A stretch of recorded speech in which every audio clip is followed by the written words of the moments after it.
Was it difficult to bring a foreign brand into India? Was it a lot of groundwork? You have to learn about the market. Yes. And I think that even COVID helped us a bit in some way. The beauty of this brand is that it has been started for a newborn. And right now it's 16-year-old brand, so it grew up to 16. Now you have designs for 16-year-old as well. It's Matar Paneer and Kofta.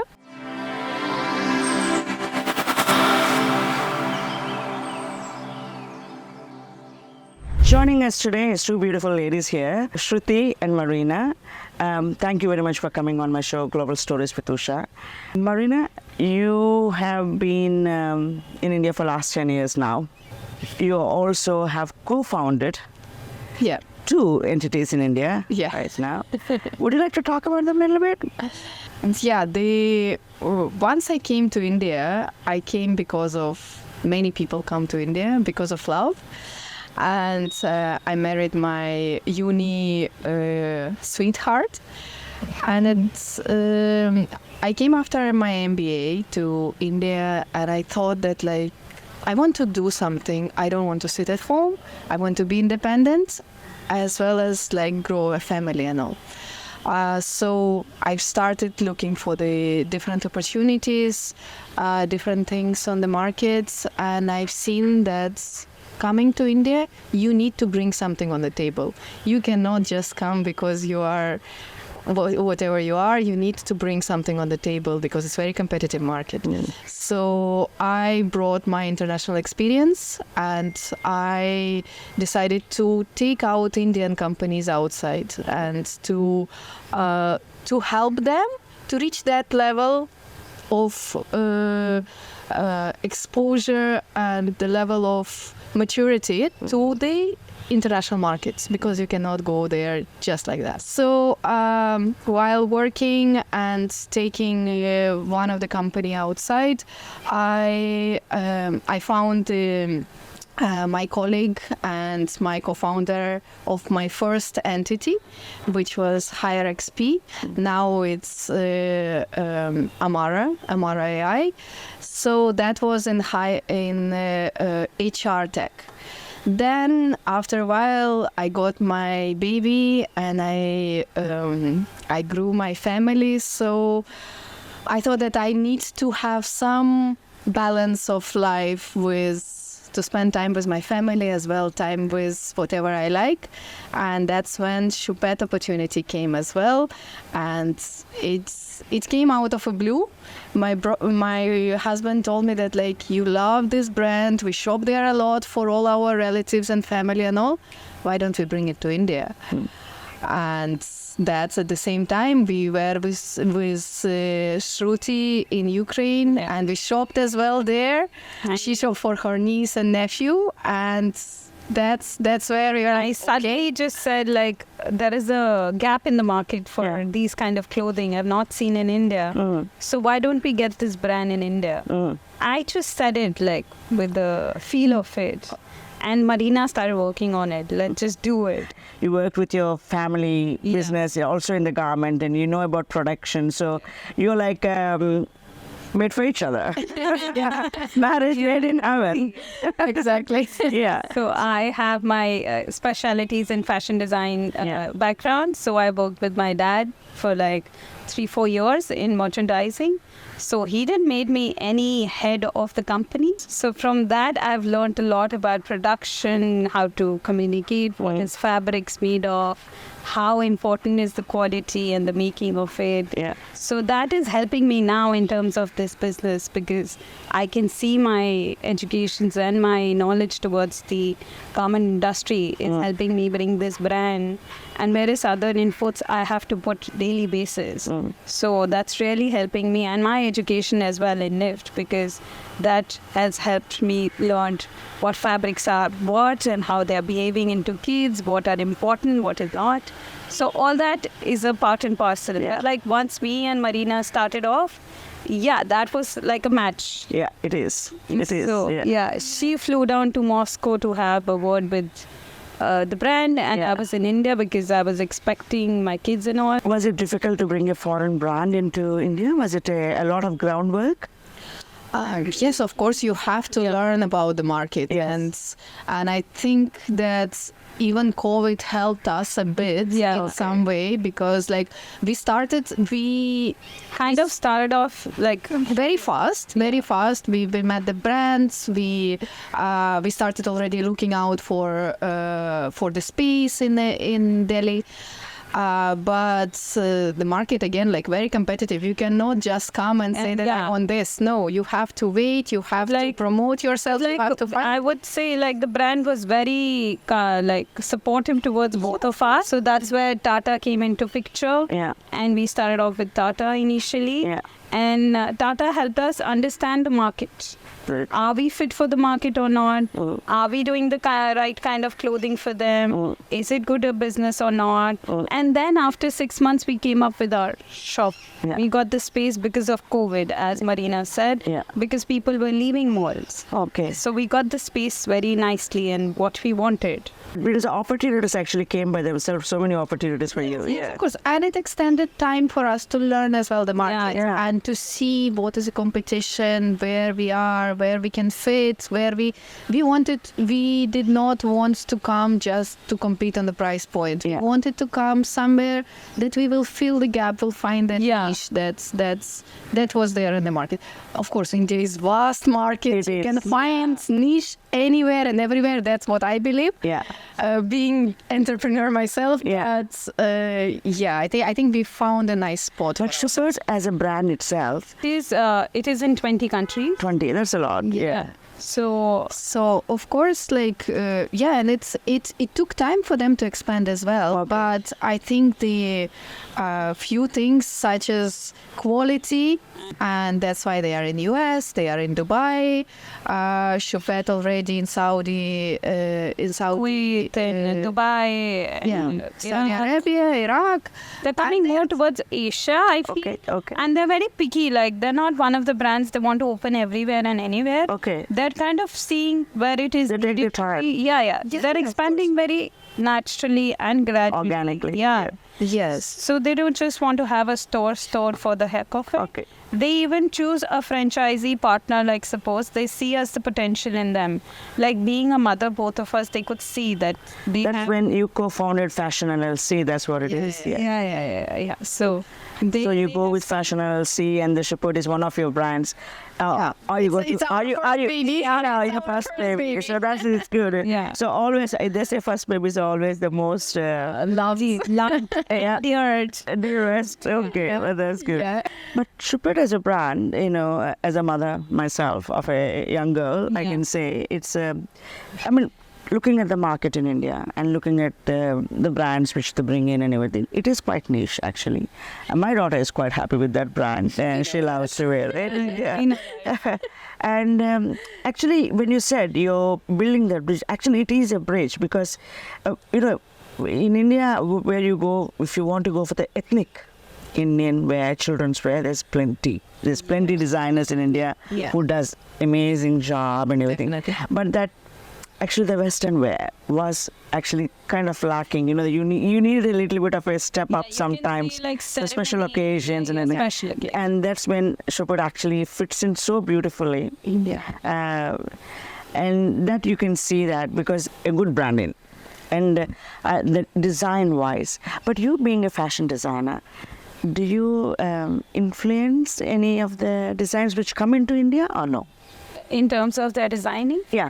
So in terms of their designing, what they do is they follow a fashion trend. Yeah. Like if suppose like brands like Choupette follows a certain season calendar and they take out colors from there, they take out inspirations from there. So as a fashion designer, I am very happy with it because if you see other brands for kids, they don't follow a fashion trend. They don't have color focus. They don't have either some scheme going on for some cartoon characters or something.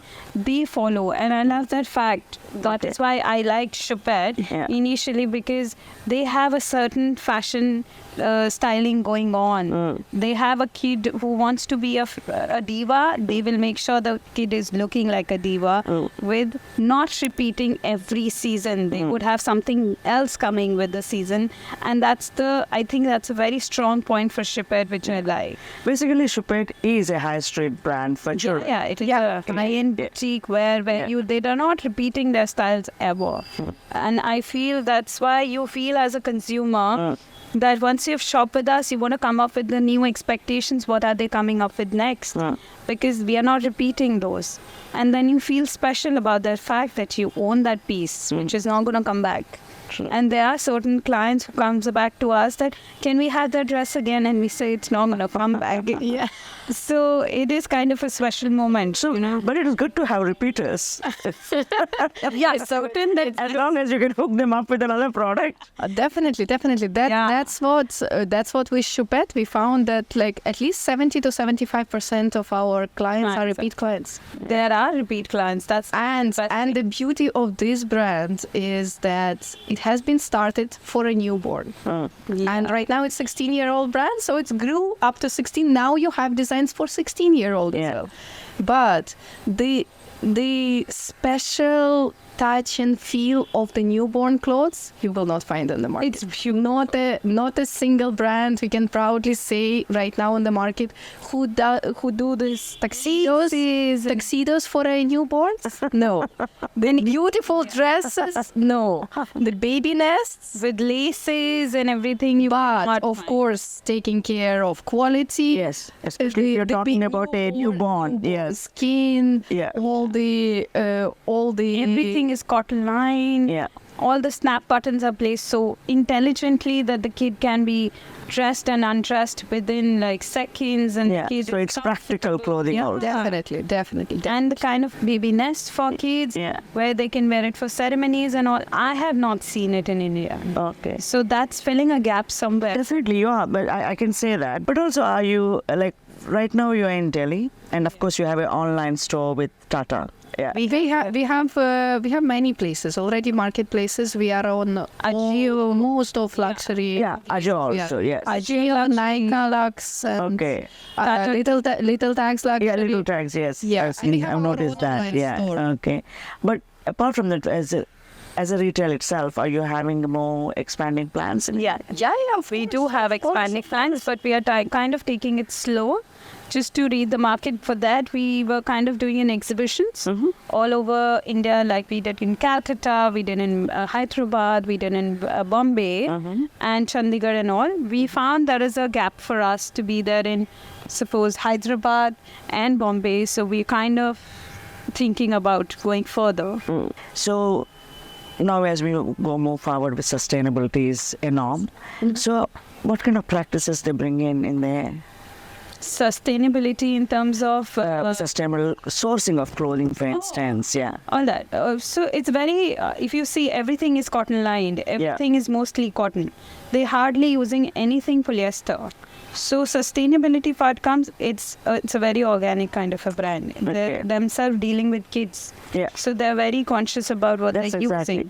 So that's one more benefit of being this brand is they're very self-conscious about kids, for their skin, not to touch something which is not good for their skin and anything. So I don't see the And the coloring of clothes is very natural. Most of our clothes are not white; they are ecru. Okay. Which basically means that those fabrics have not been dyed. Exposed to dyes. Yes, so because dyes can be very harmful. Of course. And we are going through all this testing and everything. Whenever we bring clothes to India, all the regularities and everything. Yes. We go through all these tests and we never fail any of that. So that's why, of course, like we have all the certifications here. Brand has all the certifications. Definitely. Like the ecru is, I think ecru is a color she means basically is when you spun a yarn, there is a certain kind of a color. So that's ecru. If you bleach it, it becomes white. Okay. So they're keeping exact the way they are. They're spun the way they are. So ecru that. So they're keeping it as organic, as natural as possible, so that it can be. And the baby collection, you will not see any dark colors. No, we don't have. That's people are asking for it. Yes, there was of course in India. And they are like all the time saying, where is red?